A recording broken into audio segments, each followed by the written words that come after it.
Okay, so yung mga nakaraang araw ay naranasan po natin ang bagyo, no? At yun po ay sabi nga po ng pag-asa, sa loob ng isang taon ay 20 bagyo ang pwedeng pumasok sa ating bansa.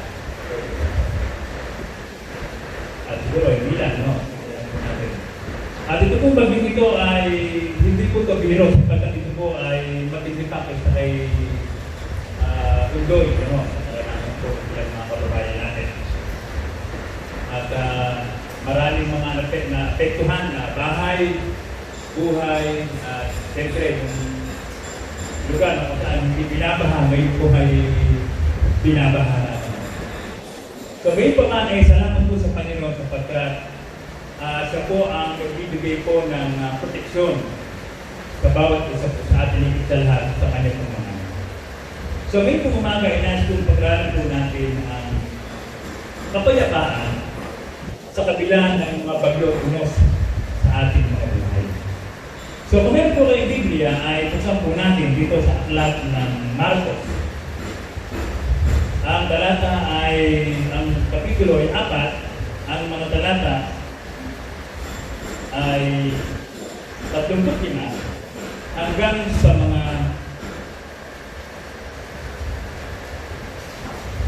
talata 44.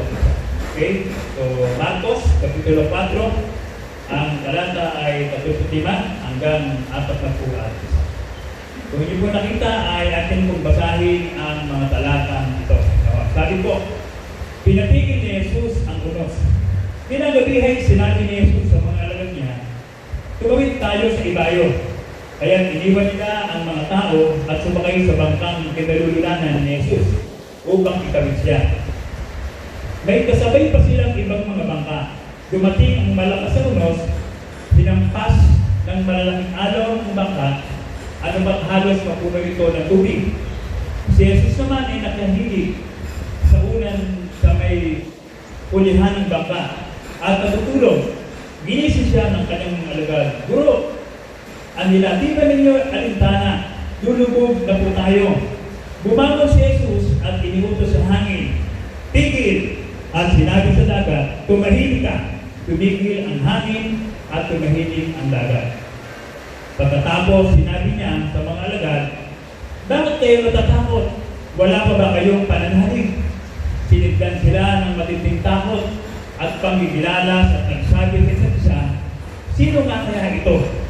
At sinusunod maging ng hangin sa dagat. So pinagpala po ng Panginoon ang kanyang mga salita.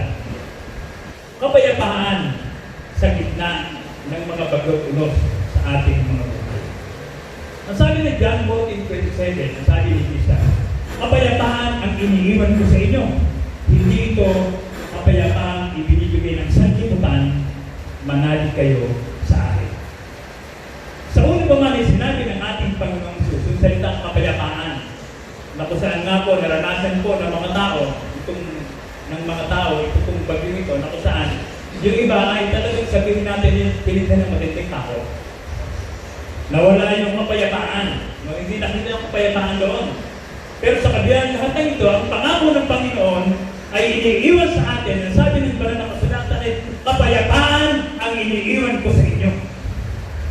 Hindi yung magbibigay sa atin ng tinatawag na kapanatagan. Kapag ang tayo payapa, naandoon ang kapanatagan. Diba? So may tatlong bagay ko nakita sa mga talatang ito. Tignan po natin. So unang bagay ko, makakita po natin. Actually, ang Marcos po, ito yung kabilang sa Synoptic Gospel. Na ipinapahayag po na sa aklat ng Marcos, yung Jesus bilang makapangyarihang tao. Kasi kanya-kanyang pagpapakilala ang author ng Gospel sa ating Panginoon Jesus. Pero si Marcos, ipinakilala ni Jesus bilang makapangyarihang tao. Ang matindi rito, yung sinabi ni Juan, si Jesus, siya talaga yung anak ng Diyos na buhay. Yun yung pagpapakilala ni Jesus, ni Juan, para kay Jesus. So ngayon po, mga kapatid, ito itong katotohanan ko, no? Nakasama ng Panginoon, nakasama ni Jesus, ang 12 alagad, yung mga alagad ng Panginoon. sa gitna ng karagatan. Itinan po natin. Kung babasahin natin ang talatang 37 ng aklat po ng Marcos, sabi ng verse 7, dumating yung malakas sa unos, pinampas ng malalaking alon ng bangka. Diba? Ano ba? Halos pupuno ito ng tubig. Kaya sa sama ay nakahilip sa unan, sa may kulihan ng bangka at natutulog. Bilisig siya ng mga alagad. Bro, kanila, di ba ninyo alintana, lulubog tayo. So, kung tinilang po natin mga kapatid, ang mga alagad ng time nito ay isinama ng Panginoon. Siyempre, kasama ng Panginoon sa paglalakbay. At ang sabi, ang ating Panginoon sa sama, ang time na yun, siya ay nakatulog. Kaya siya nakatulog, sa sobrang pagod na. No? Pangangaral ng mabuting balita, kung saan bayan, ngayon siya nagpupunta, ay napagod siya, kaya siya nakatulog. Nakatulog siya sa gitna ng sa bangka. So, papasin natin, itong mga alagad naman, habang kasama ng Panginoon, okay na. Pero habang sila ay naglalakbay na sa kalagitnaan, diyan dumating ang kanilang pinagtatapunan. So, ang unang bagay, sa talatang 27 hanggang 28, tingnan po natin ang bumalisa sa pananalig sa mga alagad.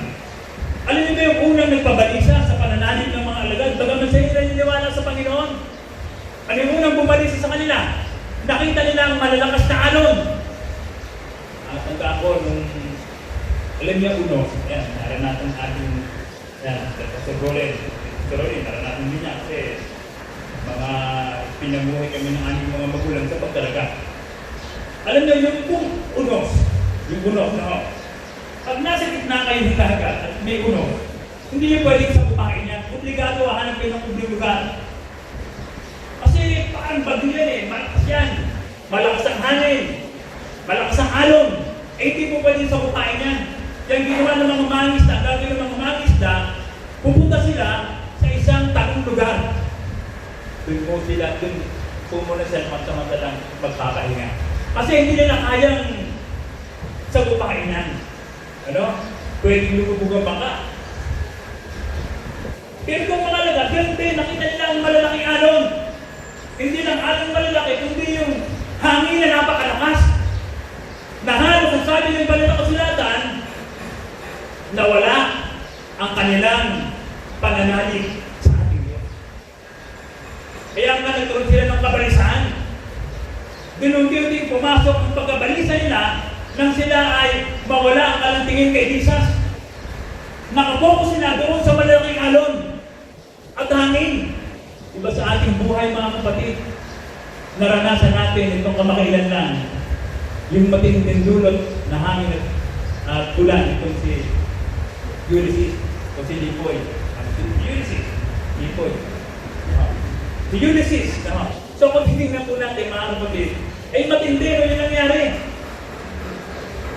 Habang ako pinagtutulog, ramdam ko po talaga yung lakas din ng hangin. Sabi ko, Panginoon, sa inyo ko na po pinagkakatiwalaan ang buhay. Ang pamilya, ang aming mga kamag-anak, ang aming mga kapatid sa iglesia, alam ko, mas makapangyarihan ka sa pag-iulit. Diba? So kaya nga yun ang katotohanan talaga sa buhay natin, kung minsan, mga kapatid, nawawala yung ating pananalig kay Jesus. Pag ipinokus natin yung ating kaisipan sa mga bagay na nagpapayanig sa atin.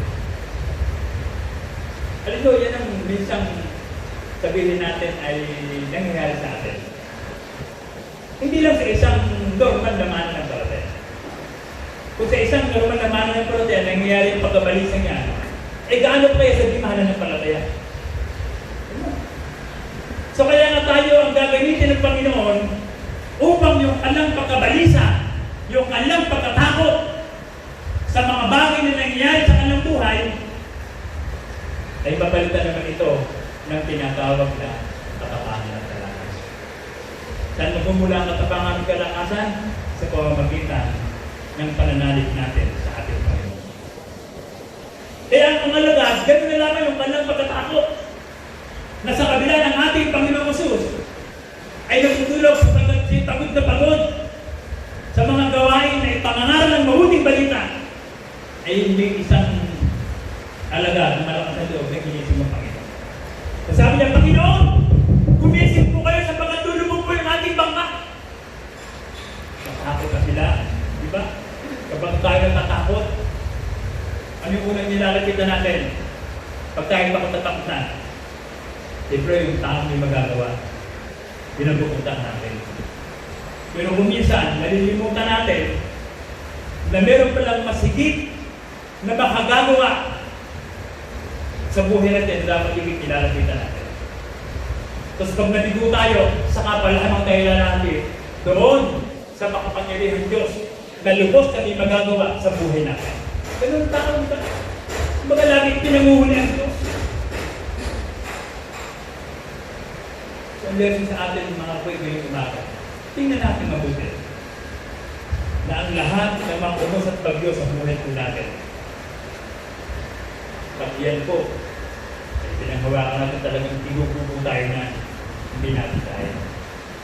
Kaya ng ating Panginoong Hesus, sabi ka na andyan lamang yan, hindi umaalis. No? Kaya mga alagad isip mo Panginoon. Isang alagad na naglakas doon, binising ang Panginoon. Pero sa totoo lang sa kabila ng mga bagay kunos, matabi nila ang Panginoon. Diba? Ang sabi nga na aklat ng awit ang kidlat at gulog, ito'y tuntungan lamang ng ating Diyos. Sige nga mga kapatid, yung kidlat at gulog, hindi lahat dati mo ang takot sa kidlat at gulog. Yung kapag kumidlat ng napakalakas, naku, lalo kapag tumulog, hindi malaman ang gagawin. Pero sabi ng banal na kasulatan sa aklat ng awit, ang tulog at kidlat, ito'y tuntungan lamang ng ating Diyos. When, how talaga ng Diyos yan? Nakalimutan ng mga alagad na yung kanilang kasama ay makapangyarihan sa lahat. Si Jesus. Diba? So, bumalisin ko yung bumalisa, yung mga umos, yung mga bagyo, yung mga problema sa buhay natin, financial, material, problema sa ating pamilya, problema sa ating mga anak, o yung mga unos sa buhay natin. Pero mga kapatid, ang blessing po yan, tinahayaan ng Diyos na mangyari yan. Dahil ba bakit? Parang tao lumapit sa Diyos. Siguro kung yung mga alagad, okay na yung kanilang pangalakbay. Malapit sila. Pero ang gusto nga ng Panginoon, sa kabila ng lahat ng yun, ano man ang mangyari, dapat ang tao matutong lumapit sa Diyos. Hinayaan din sa mangyari para may pakita ng Panginoon sa kanila kung gaano siya at kapangyarihan. Yung unang nagkabalisa, so sabi nga po ng 1 Corinthians 10:13, wala bang pagsubok na dumating sa inyo hindi dinanas ang lahat ng tao, kundi tapat ang Diyos na hindi itutulog na maranasan natin ang mga pagsubok na hindi natin kaya. Diba? May unang bumalisa sa pananalig ng mga alagad na yun, yung mga bagyo sa tulog. Ikalawa, tingnan po natin ang talatang 28. Pangalawang bagay po, nagpalakas sa pananalig ng mga alagad. Kaya sabi ng verse 38, tingnan po natin. Ang sabi ng talatang 38, si Jesus naman ay nakahilig sa unan sa may hulihan ng bangka. At natutulog, ginising siya ng mga alagad, Guro, anila, hindi ba ninyo alintana, lulubog na tayo. 38, bumakon si Jesus at iniutos sa hangin, tigil! At sinabi sa dagat, tumahimik ka! At tumigil ang hangin at tumahimik ang dagat. Sige mo mga kapatid, may alam na ba kayo na tao na nakapagpatigil ng unos, malakas na hangin at bagyo? Sa banal na kasulatan, sinasabi ng ating Panginoong Hesus lamang ang nagpatigil ng malakas na hangin at nagdangalit na alipad. So yung pangalawa, sabi ko ito naman yung nagpalakas ng kanyang pananalig sa Diyos. Isipin nyo, saan hindi lalakas yung pananalig sa Diyos mo? Tumayo ang Panginoon. At sa kanyang pagtayo, unang nilibok ang mga lagat. Nasaan ang inyong pananalig sa akin? Sinasabi niyo ako yung inyong Panginoon. Pero nasaan? At pagkatapos yun, pinagpalingan ng Diyos itong malakas na hangin. At sabi niya, hangin! Tumigil. Alon! At nang marinig ang alon ng hangin, ang sinabi ng Panginoon, ano nangyari? Ang malakas na hangin ay tumigil. Masunurin. At ang nagagalit na alon, ano sabi ron ay pumayata. Minsan, di ba? Nakakalungkot. Sumusunod ang kalikasan sa salita. Samantalang tayo ng mga mananampalataya minsan, kung hindi pa dumanas ng matinding pagsubok at bagyo sa buhay, hindi susunod sa Diyos. Samantalang ito, kalikasan, sinusunod ng Diyos. Hindi ka ba? Kaya nga ito yung mga bagay na nagpalakas sa pananalig ng mga lagat. Nang itaas niya Jesus ang kanyang kamay. Hangin, tumigil. Alon,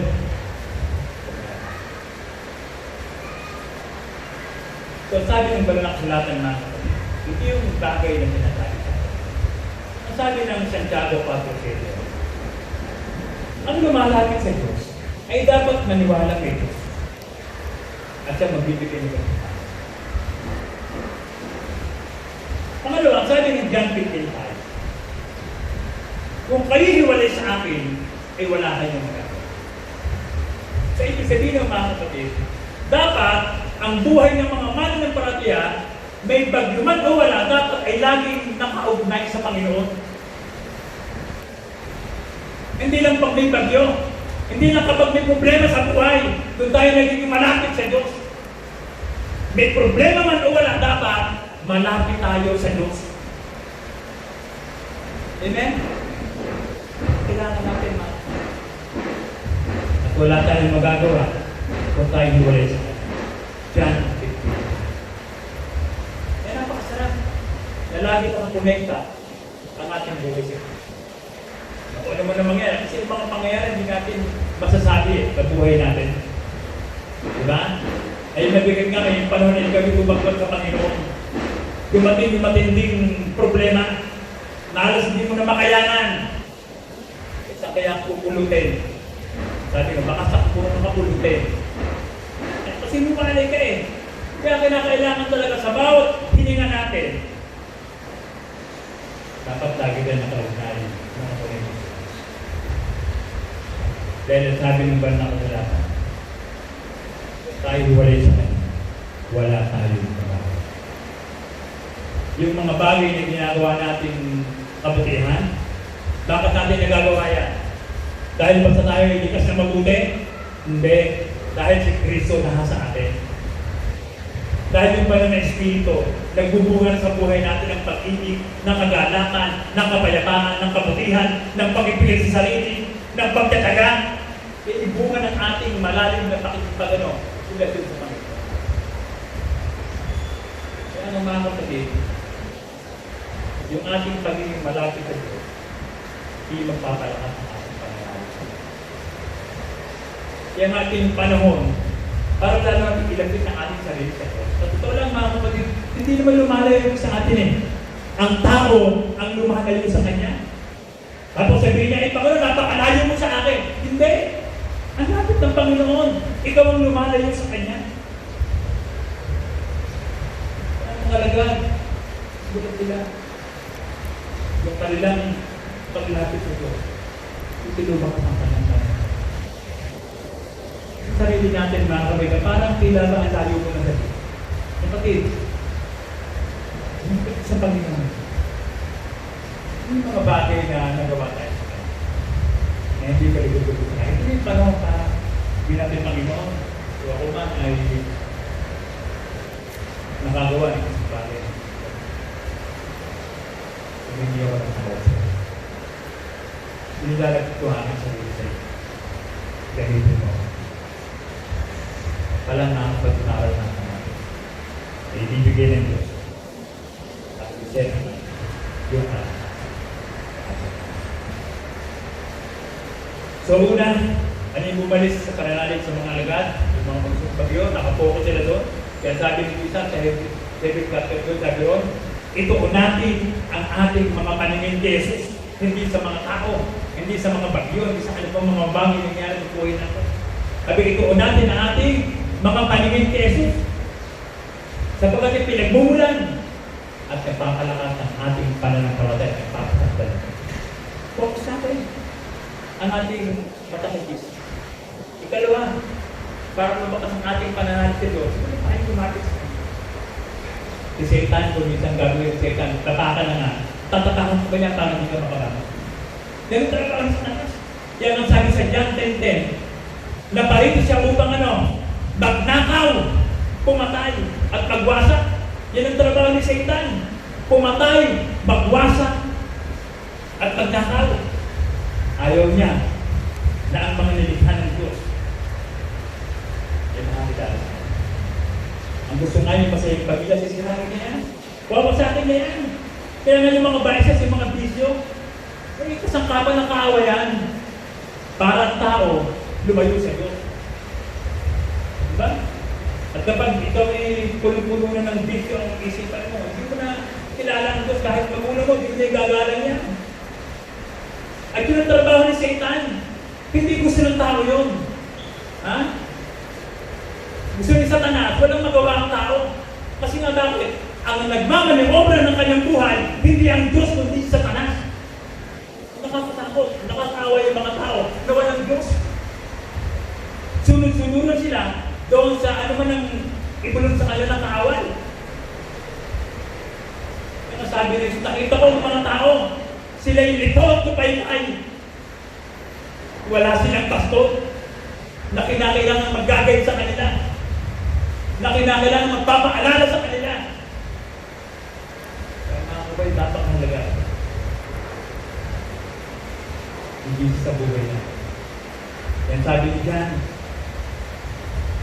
you must increase, but I must decrease. Siya ang dapat maging mataas, at ako naman ay dapat maging mababa.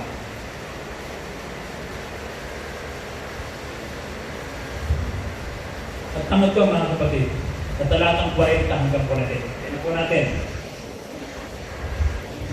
Unahin natin ang wala pa sa talatang 39, 40 hanggang 40. Yan po natin. Ang sabi ng verse 39. Bumangon si Jesus at iniutos sa hangin, tigil! At sinabi sa dagat, tumahimik ka! Tumigil ang hangin at tumahimik ang dagat.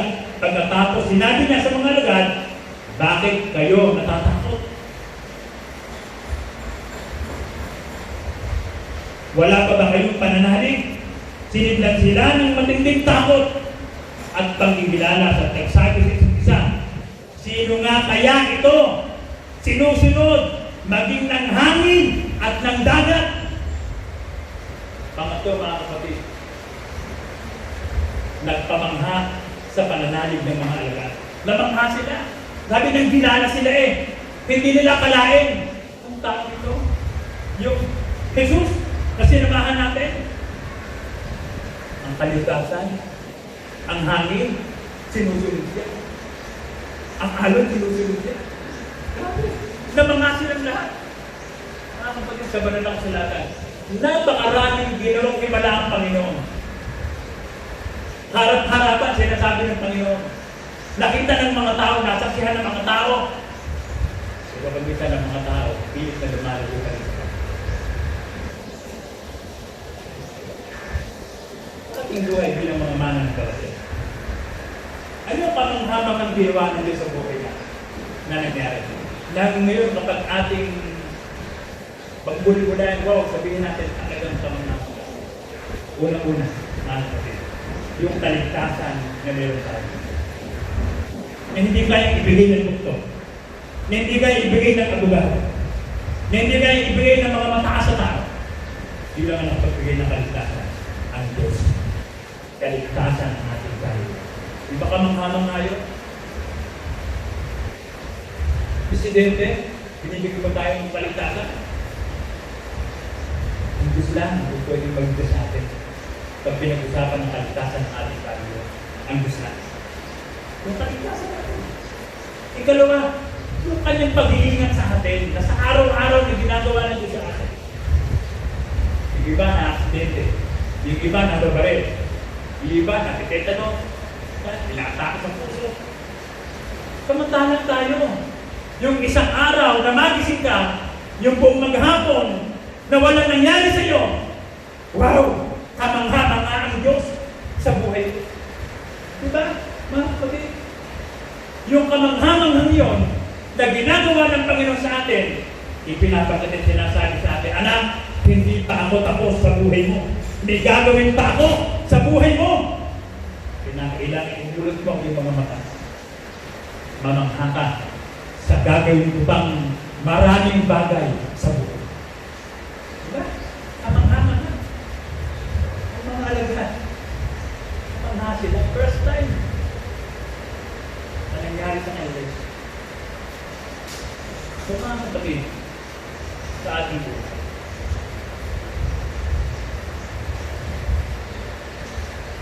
Ito talaga natin na ating buhay. Minsan ba? Para sa pagsulong sa pagsulong. Ito yung pwede natin ibigay sa Kanya. Yung i-open natin muli ang buhay natin. Na kung yung mga nakaraang taon, nakaraang buwan, hindi tayo nagamit ng Diyos, bumagi tayo ngayon, Lord. Kamangha-mangha ang ginagawa ko palagi sa buhay ko. At dahil dyan, Panginoon, yung ating buhay, ibigay ko. Tama yung sabi ng Apostol Pablo sa Roma 12. Ialay natin ang ating sarili bilang handog ng buhay, banal at kalugod-tugod sa Diyos. Ito ang karapat-dapat na pagsampa natin sa Kanya.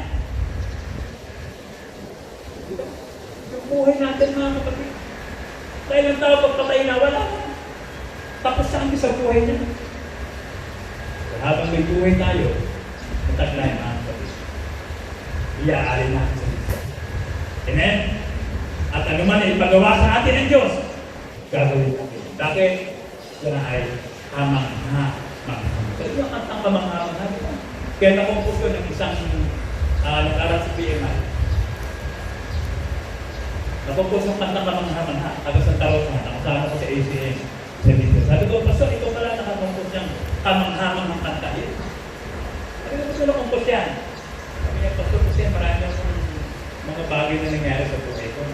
Yung asawa ko nagkasakit. Si Pastor Eman Agria ang nag-compose ng kamangha-manghang. Kinakataas siya. Kami ang katahin natin. So yung kamangha-manghang yan, yan ang naghamon sa buhay niya. Kaya nakagawa siya ng isang kanta na napakaganda ang title, kamangha-manghang Diyos. Nagkasakit ang asawa niya. Hindi kaya ng doktor. Pinagaling na Diyos.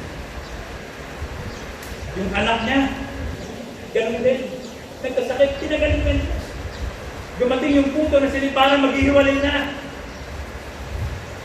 Dahil sa matinding problema, inayos ng Diyos yan. Kaya yung mga bagay na nangyari sa kanya, pinagbigay ng kanya ng inspirasyon sa kanya, naggumawa siya ng isang kanta ng title, Kamangha-manghang Diyos. Kaya, mga kapatid, yung panahon, para muli, tumingin tayo sa Diyos. Sabi nga ng Balalang Sulatan, kapag itinuan natin ang ating mga bagay sa alon, sa bagyo, sa buhay natin, lalayo tayo sa kanya. Sabi nga, mawawala tayo sa ulog. I-focus lamang natin ating pananampalataya. Ikalawa, sabi ron, lumakas ang pananalig ng mga nila. Bakit? Pangalawa, lumapit sa bakit. So, tila parang malayo ka. Panahon na. Panahon. Hindi tayo sa Panginoon. I-surrender natin mula ang ating buhay. Pag-ani tayo. At pangatlo, yung mga bagay ng pamangha sa mga lahat. Sabi ron, sinaway ng Diyos ang malasasahangin at bagyo. Magbulag din ang alin ng laki ng kanila. Oh, grabe. Kung pa ng Panginoon ang kasama natin yung makapangyarihan. Diba? At nasa panahon ni Jonas, diba? Yung malaking isla, kinausap na nila siya. O, tatapon ko ang Likod ko ha, sabihin mo. Hindi naman masabi, siguro si Bruno mo eh. Pero si Manon, inyan siya ng mga tripulante, nakamang na yung malaking isda, at sinambot siya ron. Diba? 3 araw siyang nasa tiyan ng malaking isda. So may tatutog siyang mananangin, nagsuko. Diba? At marami pong mga bagay, 3 Hebreo, si Shadrach, Meshach at Abednego. Grabe yung nangyari din sa kanila. Lalo sa kaparento yung kanilang buhay, pero mas pinili nila kasundin ang kalooban nila. Itinapon sila sa may ito. Dahil may makapitong ulit ang kinis nyo. Nahalos yung nagbahagi sa kanila, unang namatay sa kanila. So, pero ang mahal-hay, nababalik siya. Kasi alam niyo yung pagbitin yung 3. Hindi makatuloy yung hari. Bumagdamag siyang nabalisa. At umagang-umaga, sabi niya, mamunta na kayo. Ilitis pa kayo, naging Diyos sa buhay. At sabi ko, nakita niya, 4 ang kanyang sabi-sabi. Yung Panginoon kasama niya. Hindi sila na. Hindi pa rin nasulog ang kanya. So mga kapatid, yung mga bagay na nakapagbibigay ng kamang-hamang sa buhay natin. At marami pang mga bagay na gagawin ng Diyos. So, kailangan na ulit ko mga kapatid. Tumagod tayo. Ibigay natin muli ang ating tiwala at pananampalataya. Tayo din na lang. Sa maraming Diyos na nakita at makapangyarihan sa atin. So, bago po ito ko, salamat po sa mga bagay na nagpapalala po sa amin na sa kabila nga po ng mga bagyo na kinaharap po namin.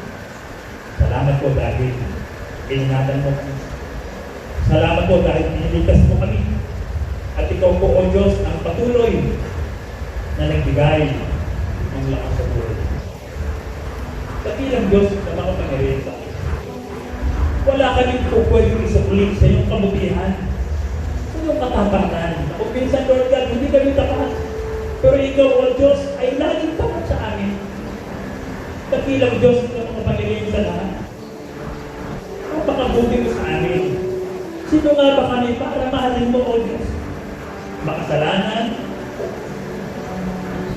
Salamat dahil kami ay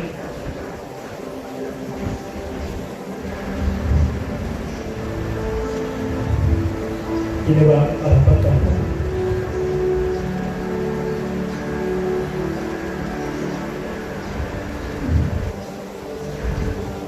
Salamat po kayo. Sa iyong kahbagan sa amin.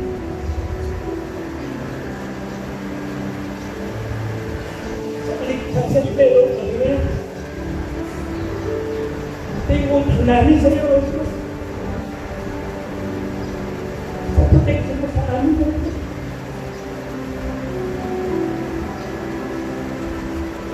Salamat po sa iyo.